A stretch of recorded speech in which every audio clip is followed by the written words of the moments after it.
Hello team, welcome to another ATP Geopolitics video. Myself, Jonathan M.S. Pearce. This is Ukraine War News Update. First part there for the 5th of October 2025. Sorry this is a bit late, it's Sunday.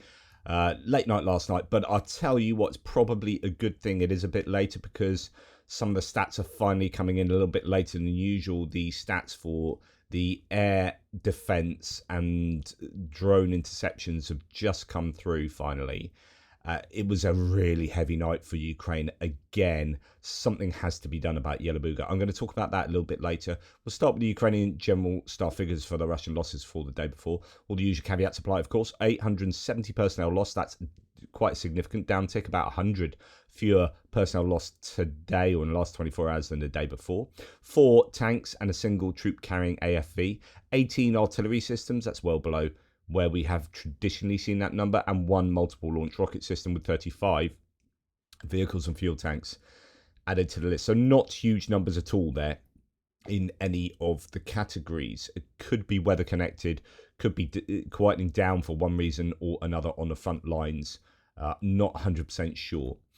New footage has emerged showing the downing of the Mi-8 helicopter by an FPV drone, and this was a Mi-8 we saw the other day, taken out. We've seen it now from a couple of different angles. This is a new one, which is worth having a look at. There are claims that everyone died on board. There are claims that there were 2 survivors.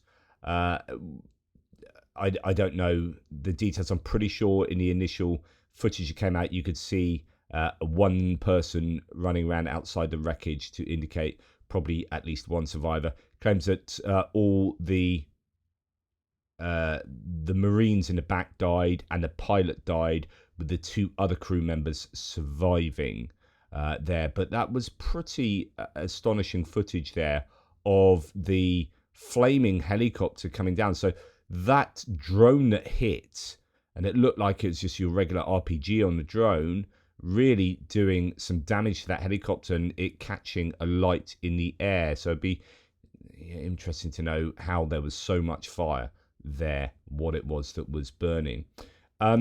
Now, a Russian engineer, that's the name of a Russian blogger, has reacted to Magyar's announcement. So Robert Brovdi, Magyar, the guy that runs the unmanned systems forces now and is reorganizing those forces. He's doubling the recruitment for them.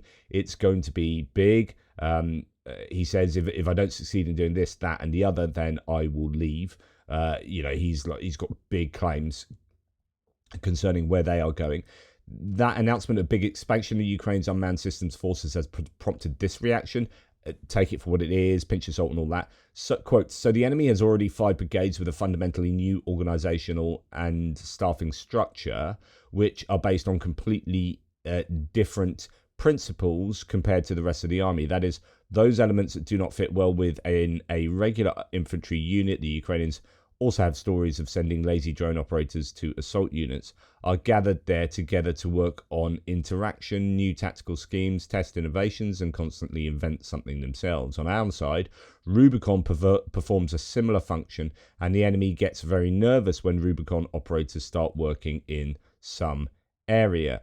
But to be fair, the enemy numerically outweighs us, so the Ukrainians numerically outweigh the Russians in such new formation regiments, and is now trying to shift its main efforts to them for organizing strategic defense. From this, the conclusion suggests itself that to nullify the drone line, it is necessary to concentrate all possible anti-drone solutions in a layered system that can reliably cover the advancing units from the low sky with a protective umbrella, thereby gaining operational space where the effectiveness of drones is significantly lowered by itself.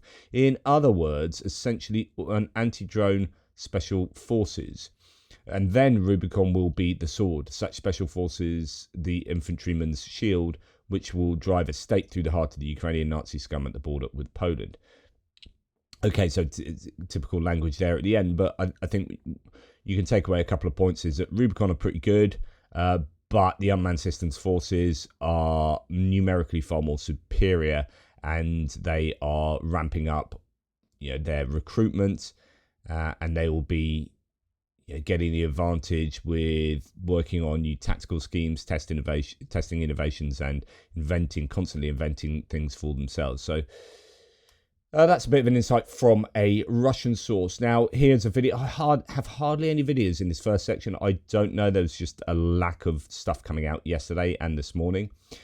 But this is a video from the Spartan National Guard Brigade shooting down over 100 Russian Molniya kamikaze drones in a Pokrovsk direction in September alone. So 1 month, 100 drones. That's averaging just over 3 a day. In the Pokrovsk area alone, these Molniyas are a bit of a pain in the ass for the Ukrainians. The Russians using them an awful lot. They are pretty effective because they're so cheap and they do pack enough of a punch. Yeah.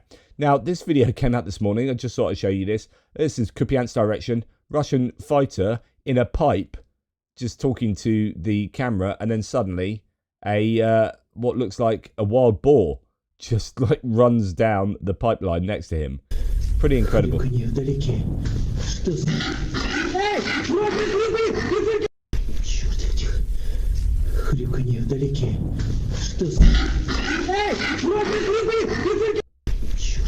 Love it. Just bizarre. Anyway, moving on. That's literally all I've got for the first section. So historically low amount of information there, but that is more than made up for by the pretty horrific news and videos coming out from a huge attack last night on Ukraine, particularly the west. Ukrainian air defense was successful in shooting down 439 drones out of almost 500, so 496, but that is some 60 drones, almost 60 drones, 57 drones getting through. That is a massive number of drones. You know, they're packing 90-kilogram punches when they get through. That is a real challenge. You've got 50% of the Kinzhals are that's two hypersonic ballistic missiles, aeroballistic missiles that the Russians sent. 2 of them, one was intercepted. Then we had a good 42 Iskander Ks or KH-101, unsure as to which ones they were. I think we've seen the shell of a KH-101 in Lviv, so it could have been a mix of both. Anyway, 42 of those sorts of missiles, 32 of them taken out, so 10 missiles getting through. Then you've got Caliber cruise missiles, 9 were sent, 6 were taken out, so another 3 missiles getting through. So that is, 10, 11, 14 missiles. But 6 missiles did not reach their targets. I don't know if that was 6 of the missiles out of the ones that were counted there, or 6 other missiles. You know, there's an element of unknown there as far as I'm concerned. But the end result is that's a lot of explosive capacity getting through and striking Ukrainian targets, or targets in Ukraine. As you can see here, there was quite a lot of spread from what was targeted, but we're hearing an awful lot about Lviv. It seems that Lviv was the kind of main target for last night. You have Zhytomyr, you have, I think, Chernihiv is that. Somewhere, I don't know, Komatop or somewhere in that Chernihiv region maybe. It looks like Kharkiv was struck. It looks like areas around, I don't know what that would be actually, in this, but just above my image there, you've got, I don't know, that's kind of Liman direction. Let's see actually what was, no, it doesn't list all the places there, it just talks about Lviv. So Liman direction, then you've got a lot of the front line in the south here, so that's interesting. You've got drones being sent from that northeastern sort of Kupiansk to Svatova area up here. Some of those drones being launched there to come down and hit around the southern front line, the Zaporizhia area, with Zaporizhia also being struck, Odessa also being targeted too, and then we come over to Ivano-Frankivsk and some of these areas very far in the west. So when you see these green, these will be missiles, cruise missiles of one sort or another.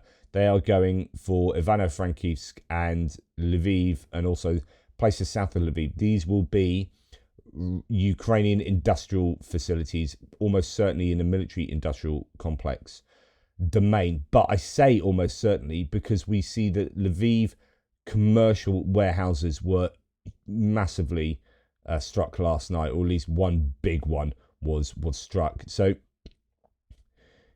I assume that most of the, especially if you're not seeing footage coming out from these areas, I assume that these will be military or industrial military complex targets. And I assume that the Russians will have had some success there. This will hurt. Nights like last night are very, very painful for the Ukrainians. And while they are, and they did again last night, they are continuing to hit Russian hydrocarbon facilities, refineries, and cumulatively that is hugely hurting Russia. They are not sending numbers of drones and missiles like this at Russia on any given night. We are occasionally seeing nights of claims of 150 drones, but we don't know quite how many of those are shot down. I keep saying that the Russians have their air defenses set up along this line here, and as a result, I think they're having something of a success in shooting Ukrainian missiles and drones down. I can't be certain of that, but we don't hear huge amounts of battle damage assessment. I just think at the moment, the Russians are having an advantage. There's an asymmetry there. Now, what needs to happen to stop this is not better air defense. That's what Zelensky keeps saying. That is a sticking plaster. What you want to do is stop these drones being manufactured, stop these missiles being manufactured or fired. In the case of the missiles, drones, it's slightly harder. It's going to be easier to fire drones than it is to fire missiles. What you need to do is destroy Yelabuga. My most hopium situation is this, that we are not seeing widespread attacks from the Ukrainians at the moment because they are getting ready for, and again, this is just complete hope, speculation, not based in any evidence at all, other than we haven't seen massive attacks by the Ukrainians recently. But I'm hoping that is because they are accumulating drones and missiles ready for one mother of all strikes on Yelabuga, because that's kind of what I would do. Yelabuga needs to go down. It is huge. That is in Tatarstan. It is 1,500 kilometers or whatever, somewhere around that region away from Ukraine. It has been targeted before. We know drones can reach there. There are claims that flamingos have got that range. Just build up as much drone and missile capacity to send one almighty wave of drones and missiles at Yelabuga. Yelabuga needs to be destroyed. It's no good having one drone get through and land on the roof of Yelabuga. It needs to be flattened. And I'm thinking, as interesting, Pierre was also saying this morning, that the cost of repair for all of these strikes on Ukraine on a consistent basis just runs into billions and billions every week and month. Billions and billions and billions. Europe has to look at this. The US has to look at this and go, well, it's completely unsustainable to keep fighting this with getting more Patriot air defense systems in there. That's not how you solve this. We need to work with Ukraine, and they must be doing this. This must be the number one objective for allies of Ukraine at the moment. It has to be, because I can't see any other viable planning taking place other than this. They have to be helping Ukraine to hit Yelabuga. Russia cannot keep making these drones at these levels. There was some success where there was a drop in drone usage, as I suggested, because of strikes on the supply chain, I think, and components for drones. But then it's just got back up to previous levels and just actually it's looking worse and worse. So this has to change. Air defense is needed. Yeah, of course it's needed, but it's not the solution. The solution is going on the offensive and wiping the Yelabuga Special Economic Zone off the face of the planet. That has to happen. Now, last night, Norway sent F-35 fighters in to patrol Polish skies with authorization to shoot down Russian aircraft crossing the border. The mission serves both operational defense and as a deterrent against Kremlin provocations, according to Norwegian Defense Minister Tore Sandvik. The deployment follows multiple Russian airspace violations in 2025, etc., etc., and the invocation of Article 4 previously. Well, there were obviously going to be concerns last night because Lviv area is very close to Poland, and you can see a couple of drones possibly getting near to crossing the Polish border there. So you had a mobilization, a scrambling of jets to do something about that. Zelensky said this night Ukraine was again under Russian attack, more than 50 missiles and about 500 strike drones. Lviv, Ivano-Frankivsk, Zaporizhzhia, Chernihiv, Sumy, Kharkiv, Kherson, Odessa, Kirovohrad regions were under attack. At least 10 people injured and 5 people were killed. I believe 4 people in one family were killed in Lviv as their settlement was completely flattened.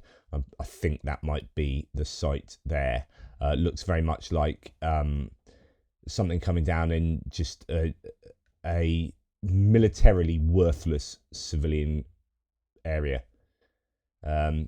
Ukraine endured a large-scale attack overnight, says no reports. Russian missile and drone attack. Lviv was hit by repeated strikes, including KH-101 and potential Kinjal launches. Explosions continued for hours, causing fires and power outages. Public transport in Lviv remains suspended. Euromaidan press reports air raid alert lasted for over 5 hours in Lviv as the city was under massive attack. 4 people were killed there, 6 were injured, multiple fires, destroyed homes, damaged kindergarten, power outages. But you can also bet that what's lacking in these lists are the military targets or the industrial targets that were to do with the military industrial complex.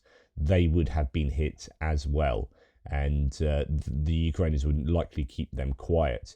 Lviv, here's a video of Lviv getting hit last night. I'll turn the sound off. I won't enlarge the video just because I get again into trouble. But you can see already smoke over there after a strike has taken place, and then a big explosion fairly close here, and the amount of damage it'd be caused by these what looks like missile, it could be a drone going into that, causing all sorts of debris to be hurled into the air. So a family of 4 there's no other video below there. Family of 4, including a 15-year-old girl, died in Lviv region as their house was obliterated. Just absolutely unconscionable from the Russians. The Russians haven't slowed up at all. All of the political strategizing talk, all of the assistance to Ukraine over the last 3.5, coming on for 4 years now, and Russia are firing more missiles, more drones at Ukraine than they've ever fired, right? And they are causing untold amounts of destruction. This is totally unsustainable. Again, I go back to, unless Yelabuga is destroyed, this is all pointless. Just Yelabuga has to be destroyed. End of discussion. In Lviv region, a Russian missile destroyed a residential building in Lepeyivka down to its foundation. At least 4 people were killed and 4 injured. Search and rescue operations continue under the rubble there. And this was one of the most notable strikes last night. And I presume it was a strike on purpose on this place. But who knows? It might be an air defense that sent it off course or whatever. Warehouses destroyed in Lviv. These were holding clothing from Polish brand LPP, as well as large quantities of tobacco, cigarettes, and electronic devices. That's a big old fire. That is the destruction of a huge commercial property there. It's a Sparrow Industrial Park burning after a Russian strike. Mayor Sadovyi confirms it was a civilian site with no military presence. Energy infrastructure was also hit. Aftermath footage shows extensive fire damage. And here we can see, well, first of all, fire coming from Lepeyivka, where that family was killed. And then here you can see just the extent of the damage to the the warehouse nearer to Lviv center, really, the Sparrow Industrial Park. No injuries reported. Officials are adamant nothing military is manufactured here. And I would believe that because there will be lots of other fires going on throughout Ukraine that we're not hearing from.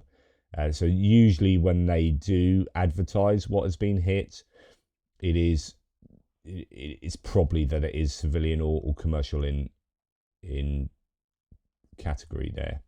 Recovery efforts ongoing in Lviv after a major Russian strike that hit that Sparrow Industrial Park. So it looks like all the fire's been put out, but everything in there is going to be ruined pretty much. I mean, that's going to cost just phenomenal amounts in terms of lost revenue, lost products, and the warehouse itself and whatnot.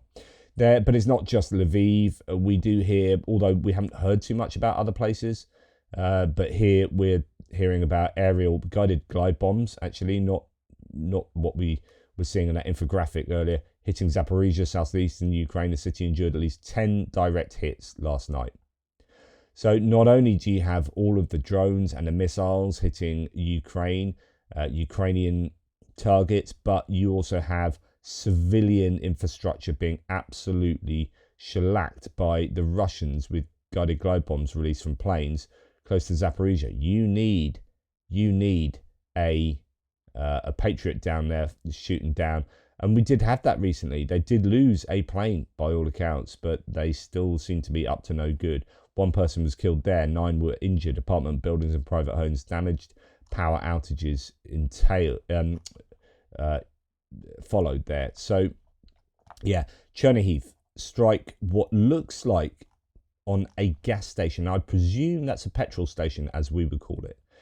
I do see the term used for both sort of gas distribution, actual gas rather than gasoline. I don't know.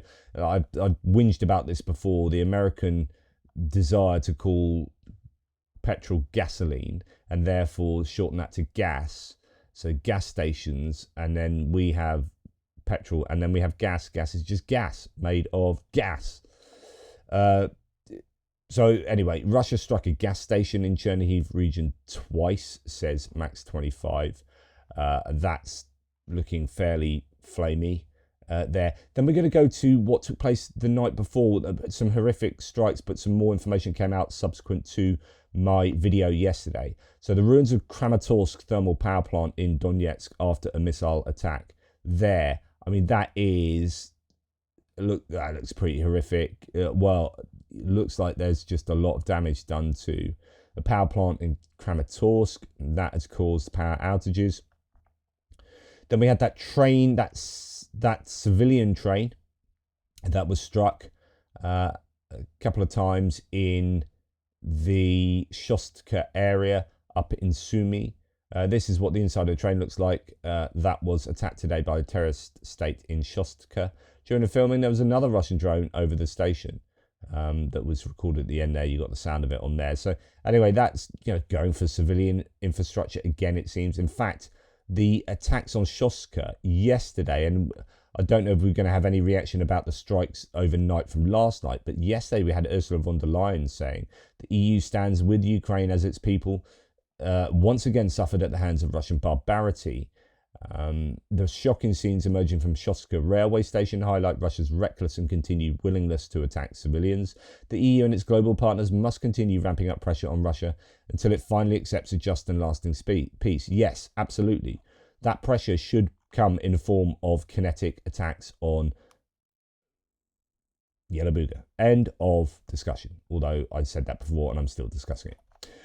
Ukraine, as I did mentioned in a breaking news update, Ukraine has accused China of providing Russia with satellite data for missile strike targeting. Someone yesterday said, this isn't breaking news, we've known this for ages. No, what's breaking news is that Ukraine has come out and officially accused China. Some of us have been speculating that China have been providing satellite imagery to Russia so that they could more accurately target Ukrainian facilities. That, I think, is happening all the time now, and China is right involved. And Ukraine has come out and said, according to our intelligence, this is happening. That was a breaking news yesterday. It was what Ukraine was saying. China officially claims neutrality in Russia's war against Ukraine, but has indirectly supported Moscow in several ways. I think this is a direct support of Moscow. Now, last night, Ukraine did get some hits in themselves, most notably, and not for the first time, at Kosovo Refinery in Nizhny Novgorod region. So that was on fire. And that is another one of these pretty large refineries, has been hit before, as mentioned.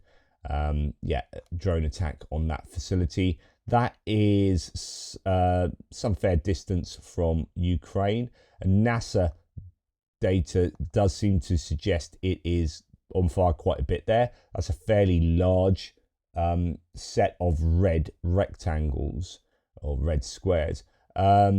Squares are a form of rectangle. The rectangle is an umbrella term. Anyway, sorry, just getting a bit mathematical. The Kosovo refinery in Nizhny Novgorod, Russia experienced a large fire. Russian authorities tried to downplay the incident, but circulating videos and NASA firms are showing that the southeastern part of the facility is on fire. The facility produces an annual 17 million tons in oil products, so that is a pretty sizable facility, and that looks to be in trouble. There was one of these montage videos, but quite a useful one. It's from the 14th Separate UAV Regiment, the Unmanned Systems Forces, Ukraine's first centre of Unmanned Systems Forces. They've done a compilation just going through chronologically September and all the different places that they've hit that have gone on fire. It's a good minute 20 just summing up all the destruction from September. Now, you put this together cumulatively, the Ukrainians have had a massive impact on Russia, to the point where they are importing. In fact, you can see here, 16 Russian plants have been damaged in 2 months in one way or another, with a combined total capacity of 146.8 million tons of oil per year. And of course, there are other military industrial complex facilities that have been hit too. These are just the oil and gas facilities. So Ukraine is having a huge amount of success in hurting Russia. They are now importing refined products. That is going to affect their budget with a double whammy. Not only do they not have the income from the stuff they're producing, putting out the ground, but they're also having to pay to get stuff in from other nations. That is an opportunity cost and a direct cost. That is going to hurt their budget, and their budget is how they afford the war in Ukraine. So this is incredibly successful for the Ukrainians. But I just go back to being super worried about nights like this happening continually in Ukraine, and how it's going to be morally, commercially, economically, militarily really impactful on the not morally, like psychologically impactful on the Ukrainian people. Has to stop. Now, onto other bits and pieces, not too much in this section either. The airport in the Lithuanian capital was paralysed for hours due to the detection of 25 weather balloons arriving from Belarus. Now, there was, yesterday in the UK, huge storm. We had stormy weather. I don't know if that's the same across Europe, but weather balloons arriving en masse from Belarus seems dubious to me. And you'd imagine there's something funky going on there, whether that be spying, or we had weather balloons dropping like detritus in South Korea. North Koreans were for a period just sending weather balloons out with loads of garbage and shite, I think almost literally, and dropping them into South Korea. I don't know what was going on there, but anyway, Lithuanian capital paralysed due to detection of those weather balloons. The head of the presidential office, Andriy Yermak, has confirmed the EU is preparing legal grounds to intercept Russia's shadow fleet. I mentioned this yesterday. Their tankers in the Baltic Sea, citing last year's Ukrainian sanctions proposals.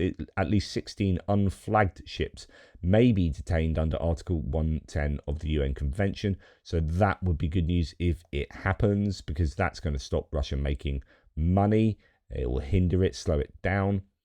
Putin has threatened Trump with severing relations if the US transfers Tomahawk missiles to Ukraine.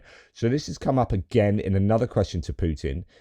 So he said this on TV, that if you get Tomahawks if the US gets Tomahawks to Ukraine, that's the end of our relationship with the US. And of course, we know that Trump, Witkoff, and etc., they really want to see this relationship come to fruition, by which I mean produce lots of money for probably Trump and Witkoff personally.